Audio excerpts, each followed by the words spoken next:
আসসালামু আলাইকুম। আজকের ভিডিও দেখে অনেকের মনে হতে পারে যে জামাতের সাথে চরমোনাইর জোট ভেঙে গেল, এই জন্য হয়তো আজকের ভিডিওটা আমি করছি কিনা। আসলে বিষয়টা এরকম না। চরমোনাইর ব্যাপারে আপনারা 2018 বা 19 সালে আমার ইউটিউব চ্যানেলে নিশ্চয়ই কিছু ভিডিও দেখেছেন। তখন চরমোনাইর ব্যাপারে বেশ কিছু জবাব দিয়েছিলাম আমি। এই মানে ইসলামের আমাদের যেটা সবচেয়ে বড় জিনিস যে আল্লাহর সাথে কাউকে শেয়ার করা যাবে না, এইটার বাইরে আল্লাহ তাআলা মানুষের সব গুনাহ মাফ করবেন। তো যেহেতু এত বড় বিষয়, যে কারণে এটার ব্যাপারে আমি অনেক আগে থেকে, আপনারা যারা আমার একুশে টেলিভিশনে একুশের চোখ দেখতেন, আমি তখনও কিন্তু এই যে মাজারের এসব মাজারগুলোতে অসামাজিক কার্যকলাপ হতো, তারপরে ধর্মের নামে যেসব অপসংস্কৃতি সেখানে করা হতো, সেগুলো নিয়ে আমি ব্যাপক সরব ছিলাম। একুশের চোখে অনেকগুলো খুব হাস্যকর সব বিষয় নিয়ে আমি এই মাজারে যেগুলো হতো এগুলো নিয়ে কাজ করেছি। যাই হোক, ল্যাংটার মাজার, টাইগার বাবা, দড়ি বাবা, নানান বাবাটা নিয়ে আমি কাজ করেছি, বিড়ি বাবা। তো আমি চরমোনাইয়ের বিষয়গুলো নিয়েও বেশ সরব ছিলাম অনেক আগে থেকে। আজ থেকে প্রায় 3-4 মাস আগে জামাতের যে কোনো অনেক ঊর্ধ্বতন একজনের সাথে আমার সাক্ষাৎ হয়েছিল। তিনাকে আমি বলেছিলাম ওই সময়ে যে দেখেন, আপনারা এই লোকটার সাথে যে জোট করছেন, এই লোকটা কিন্তু খুবই ঝুঁকিপূর্ণ।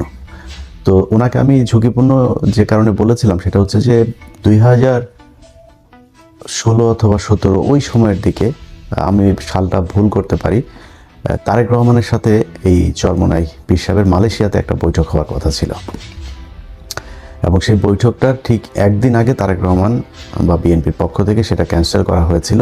কারণ তারেক রহমানকে জানানো হয়েছিল যে এই চরমোনাই পীর সাহেবের সাথে যেই প্রতিনিধি দল ঢাকা থেকে আসছেন তার সাথে সেখানে রয়ের কিছু লোকজন আছেন। তো তিনার নিরাপত্তার কথা চিন্তা করে ঠিক একদিন আগে সেই বৈঠকটা বাতিল করা হয়।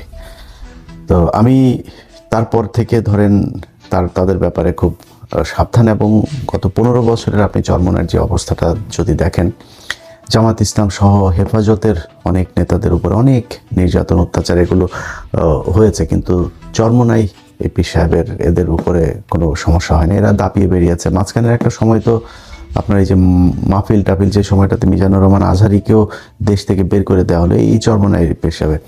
আমি সিআইডির একজন অফিসারের কাছে শুনেছি, এটা 2024 যে ঘটনা, এটার আগে, তখন তিনি বলেছিলেন যে ভাই, আপনি কি জানেন যে এই যে আলেমদের যাদেরকে জেলখানায় নেওয়া হয়, এই যে মিজানুর রহমান আজহারির যেই বাংলাদেশে থাকতে না দেওয়া, এটার পেছনে সবচাইতে বেশি কলকাঠি নাড়ছে কারা?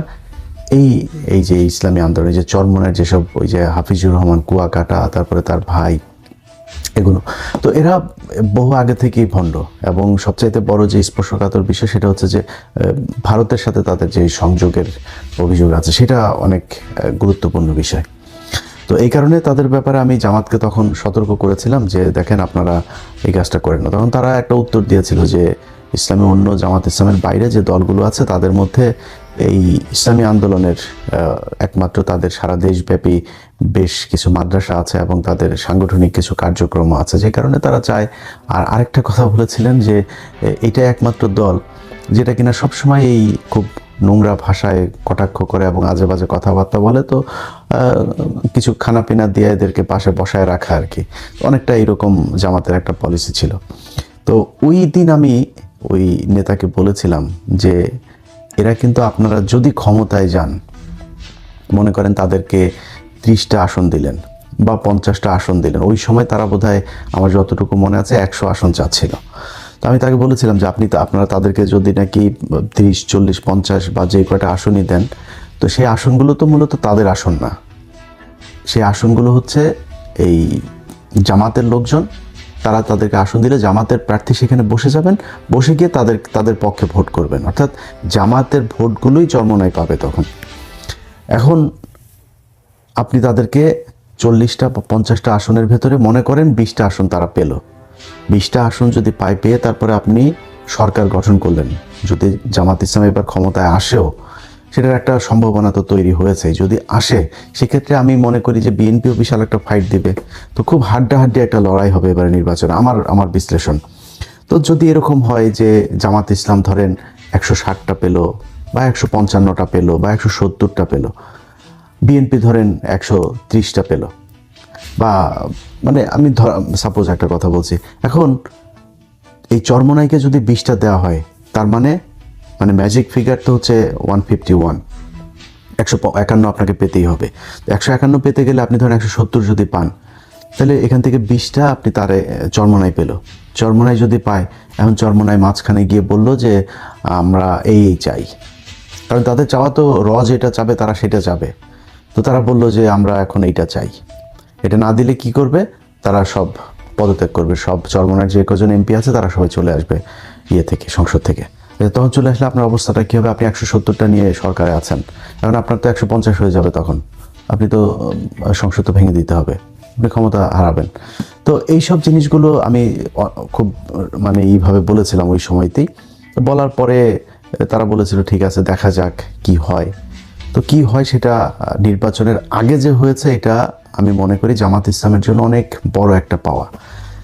এখানে এই জোটটা ভাঙার পরে চরমোনাইয়ের পক্ষ থেকে একটা সংবাদ সম্মেলন করা হয়েছে। এটা নিয়ে এখনো কথা বলার মতো সময় আসে নাই, তারপরেও আপনাদেরকে একটু জানিয়ে রাখি। ডাক্তার শফিকুর রহমান একটা কথা বলেছেন যে তারেক রহমানের সাথে যেদিন তাদের দেখা হলো খালেদা জিয়া মারা যাওয়ার পরে, যে আমরা নির্বাচনের পরে সরকার গঠনের আগে আরেকবার বসবো। আর চরমোনাই তাদের সংবাদ সম্মেলনে বলেছেন যে এটা একটা পাতানো নির্বাচন, সিলেক্টেড, এটা ইলেক্টেড হচ্ছে না, এখানে সিলেকশন হচ্ছে। কারণ কি? কারণ হচ্ছে এরা মিলেমিশে তারপরে করবে। এই কথাটা আজকে যারা আমার ভিডিওটা দেখবেন তারা মনে রাখেন।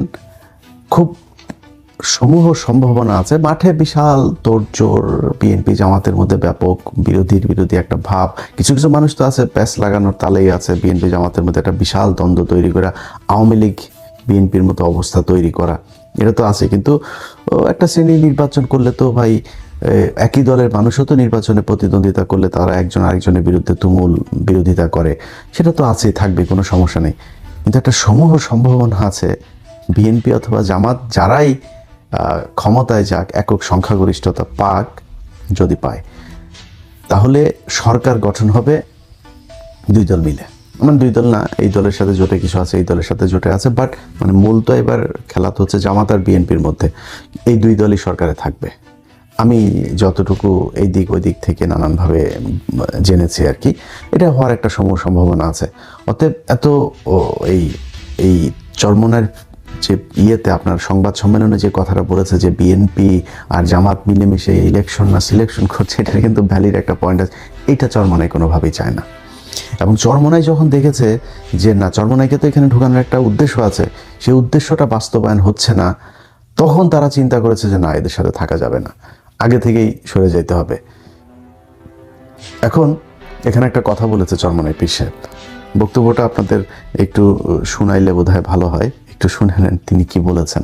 143টা সিটে আমাদের এই গ্রেডে আছে 143 সিট, 143 আসনে এ গ্রেডটা কি আজ পর্যন্ত আমি জানি না, যে এ গ্রেড মানেটা কি। এ গ্রেড এটা তো বলতে পারে নাই, কিন্তু এই এ গ্রেড হোক আর গ্রেড হোক, যেটা এটা কি জিনিসটা কি আসলে, এটা ওনারা জিজ্ঞেস করেন বা গ্রেড বানান করতে বলেন ইংলিশে, আমার বিশ্বাস পারবে না। কিন্তু এটা যে বললেন, ধরেন এ গ্রেড মানে এটা কি বোঝায়, কি একটা জিনিসের গুণগত মানের ক্ষেত্রে বোঝায়, এই গ্রেড বোঝায়, গ্রেড দিয়ে উনি নির্বাচনের মাঠের এইটারে ওনার প্রার্থীদেরকে কি বুঝাইতে চেয়েছেন আমি জানি না। নির্বাচনে তো আপনাকে কত ভোট পাবেন সেটা বিষয়, আপনার গ্রেড কি, প্রার্থী এত দামি দামি প্রার্থী, নোবেল বিজয়ী ইউনুস এই টাইপের প্রার্থী তো আপনাদের নাই। এ গ্রেড মানেটা কি এটা আল্লাহ জানেন। যে 143 আসনে এ গ্রেড তো আছে, এখনো তো আসছে, কোনো সমস্যা নাই, তো এটা তো পাবেন আপনারা। 143 আসনে যেহেতু এ গ্রেড, আর বিসি গ্রেডও আছে বলেছেন ওনার বক্তব্যে। তো এই এ গ্রেড আমরা বিসি বাদ দিলাম, এ গ্রেডে যেহেতু আছে, এটার তোর আর কোনো মিস নাই, এটা করার জন্য ফেল করার তো কোনো চান্স নাই। তো এ গ্রেডের গুলো ফিরে আসুক 100টা। আজকে আমি যখন ভিডিওটা তৈরি করছি জানুয়ারির 19 তারিখ 2026, আজকের এই ভিডিওটা মনে রাখেন, চরমোনাইয়ের লোকজন এটা সেভ করে রাখেন, ডাউনলোড দিয়ে সেভ করে রাখেন। এবং বলে রাখলাম 12ই ফেব্রুয়ারি যে নির্বাচনটা হবে, চরমোনাই একটা আসনও পাবে না, এটা আজকে বলে রাখলাম, ভিডিও ডাউনলোড করে রাখেন। যদি একটা আসন পান, আপনারা কোনো জোট টোটে না যায়, যদি এক আসন পান, আমি ওই দিন চরমোনাই পীর সাহেবকে ফোন করে এই লাইভে এসে তারপরে আপনাদের কাছে সরি বলবো, এক আসন যদি পান। এটা আজকে বলে রাখলাম। আচ্ছা, এখন আমার এই কথাবার্তায় আমার চরমোনাইয়ের অনেক লোকজন আছে, এদের অনেকে আছে ইসলাম প্রিয়, আমি এদেরকে খুব পছন্দ করি। যে কোনো ধর্মেরই, মানে যে কোনো ধর্ম নিয়েই কেউ কটাক্ষ করুক এটা আমি চাই না, এবং যে কোনো ধর্মের কেউ ধর্ম পালন করে সে তার মতো, আমি এটাকে পছন্দ করি, অপছন্দ করি না। তো চরমোনাইয়ের এখানে অনেক লোকজন আছেন, এবং এখানে কিন্তু আপনার এরা আসলেই মানে খুব ইমানদার মানুষ, খুব প্র্যাকটিসিং মুসলিম, এবং বাংলাদেশকে ভালোবাসে, এবং অনেক অসংখ্য এদের ইয়ে আছে, কর্মী সমর্থকেরা আছেন। তাদের কাছে আমার মানে তারা হয়তো তাদের মতো করে চিন্তা করে, তাদেরকে এমনভাবে বোঝানো হয়েছে সেই বিষয়গুলো, তাদের ওস্তাদের প্রতি, হুজুরের প্রতি তাদের বিশাল একটা দুর্বলতা আছে, শ্রদ্ধা আছে, ভালোবাসা আছে। সেই ভালোবাসা থেকে তারা তাদের মতো করে মানুষকে, কিন্তু মানে যখন আপনি ছোটবেলা থেকে আপনাকে একটা জিনিস বোঝানো হবে, আপনি কিন্তু ওইটা ওইভাবেই বুঝবেন। ধরেন আমি যদি মুসলমান না হইতাম, মানে মুসলমান পরিবারে জন্ম না নিতাম, আমি একটা খ্রিস্টান পরিবারে জন্ম নিতাম বা হিন্দু পরিবারে জন্ম নিতাম, আমি মুসলমান হইতাম কিনা এটা আমি গ্যারান্টি দিতে পারবো না, আল্লাহ আমাকে সেই হেদায়েত করতেন কিনা। তো তার মানে আমাকে ওই ছোটবেলায় যেটা বিশ্বাস করানো হয়েছে, ওইটাই বড় হয়ে আমি হয়তো সেটা পরীক্ষা করেছি, নানানভাবে চেক করার চেষ্টা করেছি, আমি সত্যটাই পালন করছি না মিথ্যা করছি। বাট আমার গোড়াপত্তন কিন্তু হয়েছে আমার পরিবার থেকে। তো আপনার যখন ছোটবেলা একটা শিশুকে আপনি মাদ্রাসায় দিয়ে আসছেন, সেই মাদ্রাসায় সে তার উস্তাদের কাছে যেভাবে শিখছে, যেই মানে একটা কোরআনের আয়াতকেই তারা যেভাবে ই করছে, ধরেন আমি তাদের এই বেদে মারফত নামে তাদের একটা বই আছে, সেটার আমি কিছু ইয়ে করছিলাম, আজকে একটু দেখার চেষ্টা করছিলাম। এই জায়গায় তারা একটা সূরার রেফারেন্স দিয়েছেন। সূরাটা হচ্ছে সূরা ফাতার 10 নম্বর আয়াত। সেখানে তারা বলেছেন যে কোরআনের আয়াতটাতে যেটার মানে দ্বারা এরকম, যে ব্যক্তি বায়াতকে ভাঙিয়া দিল, সে যেন নিজে হালাকাতের মধ্যে ফেলে দিল। এখন চিন্তা করিলে বুঝিতে পারিবেন যে ওই ব্যক্তি কি প্রকার কিয়ামত দিবসে পীর কেবলার সঙ্গী হইয়া উঠিবে। হাসরের দিন পথহারা হইয়া সে নানা দিক দৌড়াইতে থাকিবে। বন্ধুগণ, দুনিয়ার ধোকায় পড়িয়া কখনো আখেরাত খোয়াইবেন না। যারা দুনিয়ার লোভে পড়ি আখেরাত বরবাদ করিয়া দেয়, তাহাদের মেসাল হিসেবে হযরত থানভী রহমতুল্লাহ আলাইহির একটি নকল পেশ করিয়া দিলাম। এই নকল পেশ করি থেকে মানে এদের কোনো ধরেন কোনো নবীর রেফারেন্স নাই, কোনো সাহাবীর রেফারেন্স নাই, কোনো কোরআনের রেফারেন্স নাই, হাদিসের রেফারেন্স। এদের রেফারেন্স খালি এদের এই যে থানভী, ওই রুমি, হযরত রুমি রহমতুল্লাহ আলাই, অমুক পাকিস্তানের অমুক হুজুর, ইন্ডিয়ার দিল্লির অমুক হুজুর, হ্যাঁ, হিন্দিতে উর্দুতে শের মের, এগুলো এদের এখানে আপনি পাবেন প্রচুর। তো এটাই হয়েছে, তিনি বললেন কি যে যেই ব্যক্তি বায়াতকে ভাঙিয়া দিল, সে যেন নিজে হালাকাতের মধ্যে ফেলিয়া দিল। কোরআনের আয়াতের কিন্তু এইটুকু, আগে পরে কোনো কিচ্ছু কিন্তু নাই। তো আমি এই সূরা ফাতার এটা একটু আগে পরে পুরো ইয়েটা একটু পড়লাম, এবং এটা শানে নজরুলটাও দেখলাম। তো সেখানে যাই দেখি যে সূরা ফাতারটা মূলত হুদাইবিয়ার সন্ধির সময়, ওই সময় রাসূল সাল্লাল্লাহু আলাইহি ওয়াসাল্লামের হাত দিয়ে যারা আপনার করেছিল, বায়াত করেছিল, কিছু কি বলে এটাকে, বাংলা কি বলবো, মানে ওয়াদাবদ্ধ হয়েছিল বলা চলে। তো এইটার প্রেক্ষিতে আল্লাহ তাআলা হুদাইবিয়ার সন্ধি বলেন, মানে আল্লাহ রাসূল উনি তো যা করেছেন, উনি তো সরাসরি আল্লাহর নির্দেশে করেছেন। উনি আল্লাহর নির্দেশে যে কথাটা বলেছেন, সেখানে বলা হয়েছে যে আল্লাহ রাসূলের হাতে যারা এটার ব্যাপারে মানে দিল, অর্থাৎ সম্মতি দিল, সেটা যেন আল্লাহর কথার উপরেই যেন তারা সম্মতি দিল। বিষয়টা এটা, হুদাইবিয়ার সন্ধির প্রেক্ষিতে একটা কোরআনের আয়াতকে তিনি তার মতো করে এখানে 1.5 লাইন বসায় দিয়ে তারপরে তিনি বলে দিলেন যে এটা তার হাতে হাত করাই হলো গিয়া বায়াত করতে হবে তার হাতে হাতে। আর কয়েকটা আমি আপনাদেরকে মানে খুব আপনাদের বিদ্রুপ করছি না, আপনারা ভাই, আমি আগেই বললাম যে আপনাদের ভেতরে অনেক আলেম থাকতে পারেন, অনেক ভালো মানুষও থাকতে পারেন। এই 5 আগস্টের যে আন্দোলনেও মাদ্রাসার শিক্ষার্থী, ইসলামী আন্দোলনের শিক্ষার্থীদেরও অনেকের আছে। আমি চাই যে ভাই, আমার যদি ভুলে আপনি আমার ভুল শুধরাই দেন, বাট আমার যেটা ভুল মনে হয়েছে আমি আপনাদেরকে ছোট করে কিছু কথা বলি আপনাদের বইয়ের বিষয়গুলো নিয়ে। আমি এই যে আশেক মাসুক এবং ভেদে মারফত, এই 2টা বইয়ের থেকে 4-5টা পয়েন্ট আপনাদেরকে একটু বলে রাখি। আচ্ছা, এর মধ্যে ভেদে মারফতের 34 নম্বর পৃষ্ঠা থেকে আমি একটু একটা জিনিস দেখাই, সেটা হচ্ছে যে বান্দা অসংখ্য গুনাহ করার ফলে আল্লাহ পাক তাহাকে কবুল করিতে চান না। পীর সাহেব আল্লাহ পাকের দরবারে অনুনয় বিনয় করিয়া ওই বান্দার জন্য দোয়া করিবেন, যাহাতে তিনি কবুল করিয়া নেন। ওই দোয়ার বরকতে আল্লাহ পাক তাকে কবুল করিয়া দেন। ভেদে মারফতের 28 নম্বর পৃষ্ঠায় এখানে, বাবা আমার বড় চিন্তা হইল যে কাফন চোর, একটা চোরের বিষয়